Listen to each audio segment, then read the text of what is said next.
Oi, pessoal, tudo bem? Meu nome é Natália Didek e o nosso grupo é composto por mim, pelo Douglas Arthur, pela Maria Eduarda, pelo Thomas Didek e pela Vanessa Voss. E a nossa glândula endócrina escolhida foram as suprarrenais. Vou começar dando uma introdução para vocês sobre o nosso tema. Então, antes de tudo, a gente precisa dar uma contextualizada. O que é o sistema endócrino? O sistema endócrino ele é responsável por garantir a liberação das secreções, dos hormônios do nosso corpo, que eles têm diversas funções dos diversos processos do nosso organismo. Eles garantem a homeostasia do nosso organismo, ou seja, o equilíbrio, né? E as glândulas endócrinas são aquelas que liberam as secreções da corrente sanguínea direto, que é diferente das glândulas exócrinas, que liberam as secreções para fora, tem onde elas saírem, né? Então, as suprarrenais são glândulas endócrinas, né? E elas são do tipo, as suprarrenais são do tipo cordonal, assim como a hipófise, que também é desse mesmo tipo, né? E as glândulas suprarrenais, elas têm a origem embriológica dupla, e por isso elas são constituídas com duas camadas. Mais pra frente a gente vai dar mais uma olhada a fundo a isso com a nossa maquete que a gente construiu. E elas desempenham a função de regular o estresse, a manutenção da água corporal, do sódio e do potássio também, além do controle da pressão arterial, né, que também é de extrema importância.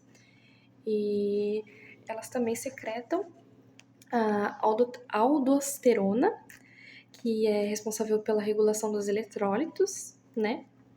Também tem muito a ver com a função renal ali, que a gente sabe que se não funcionar também o organismo não tem homeostasia, não vai para frente e não aguenta, né?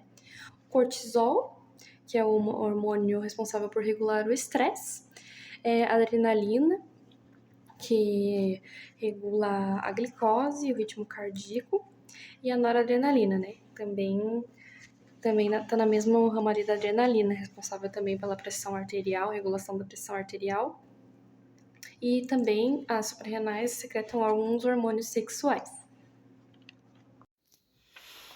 Olá, meu nome é Douglas Arthur e eu fiquei responsável de explicar as partes lá que a Natália explicou no vídeo na parte anterior ali, mostrando os negócios ali, eu vou ter que explicar. Córtex suprarrenal, né? Ele secreta hormônios esteroides em 3 classes.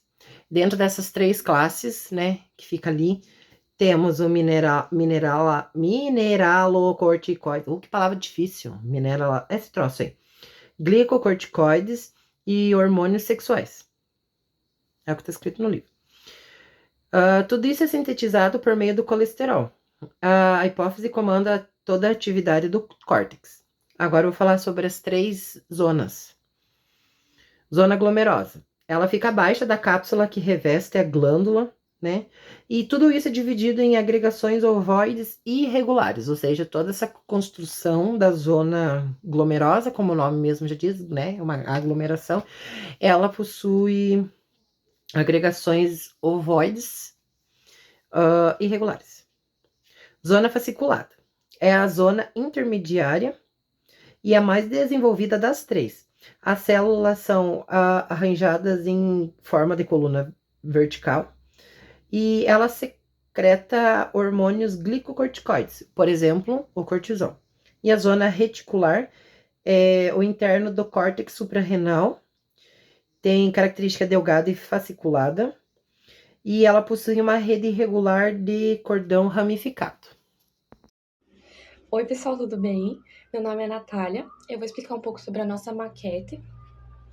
A nossa glândula endócrina escolhida foram as adrenais, e a maquete foi idealizada pela nossa colega de grupo, a Vanessa, que teve essa ideia boa de a gente montar essa maquete com massinha, canetão num quadro branco, porque como é uma maquete bem detalhada, a gente consegue ver mais as estruturas ali voltadas para a histologia, que é a matéria que a gente está estudando no momento, né?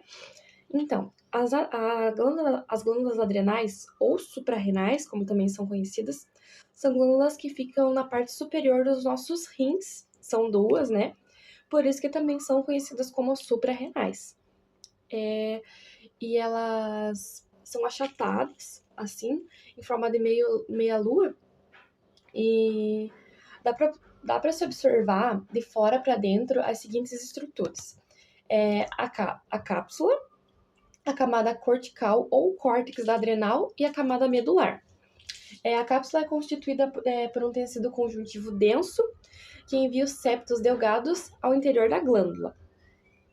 Eu vou mostrar mais detalhadamente já para vocês aqui as camadas que a nossa glândula possui.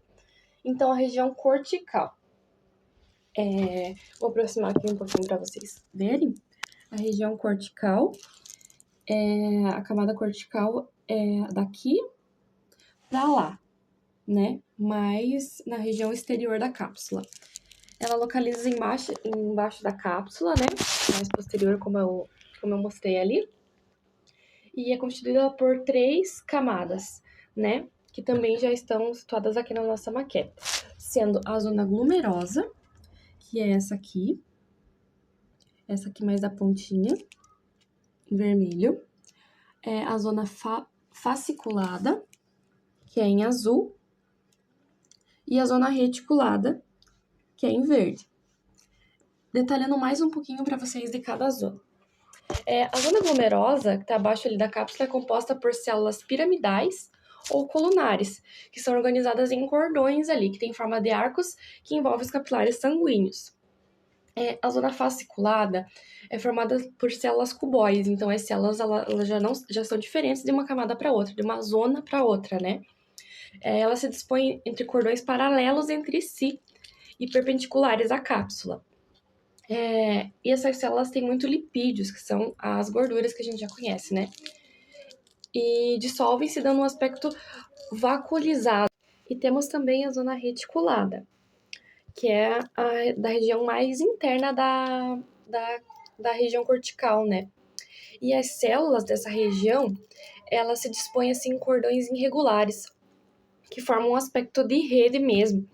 E elas são menores do que as células das outras regiões. Então, a gente pode observar que de camada para camada, região para região, as células mudam de formato e também de tamanho. E elas têm menos gotas de lipídio no citoplasma. São acidófilas pela abundância de lisossomas também. Então, essas são as 3 zonas da camada cortical.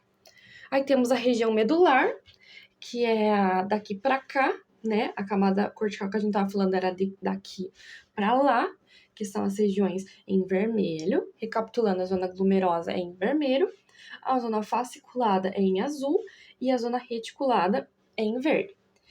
Da camada cortical, a gente tem a camada medular, que é a medula adrenal, é composta das células poliédricas organizadas em cordões ou aglomerados arredondados, sustentado por uma rede de fibras reticulares, né?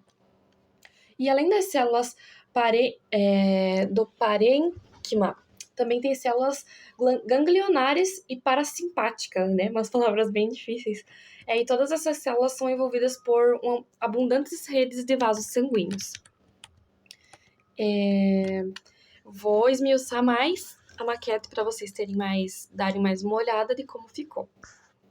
Então, essa é a nossa maquete da glândula endócrina adrenal, né? Como eu já comentei anteriormente. Vou mostrar mais um pouquinho detalhado para vocês como é que ficou. Então, aqui a gente tem a veia suprarrenal, aqui conforme na setinha. A gente tem a zona reticulada em verde, a zona fasciculada em azul e a zona glomerosa em vermelho. A camada cortical, como foi comentado anteriormente, na setinha mostrando até daqui para lá, né? Onde ela fica. E a camada medular, região medular, daqui para lá. A artéria medular radial, que ficou aqui em preto. O sinusoide, que são esses vasinhos, né? O plexo atrial subcapsular, aqui em amarelo, né? A gente também tentou colocar o emaranhado de redes, vasos sanguíneos capilares, mais detalhados aqui na maquete, para ser de melhor visualização e para que os alunos entendam um pouco mais do que a gente quer falar quando a gente fala em regiões, camadas, zonas, artérias, veias, emaranhado de redes, vasos sanguíneos e assim por diante. Então, assim ficou a nossa maquete. esmiuçando bem como precisa ser na matéria de histologia, né?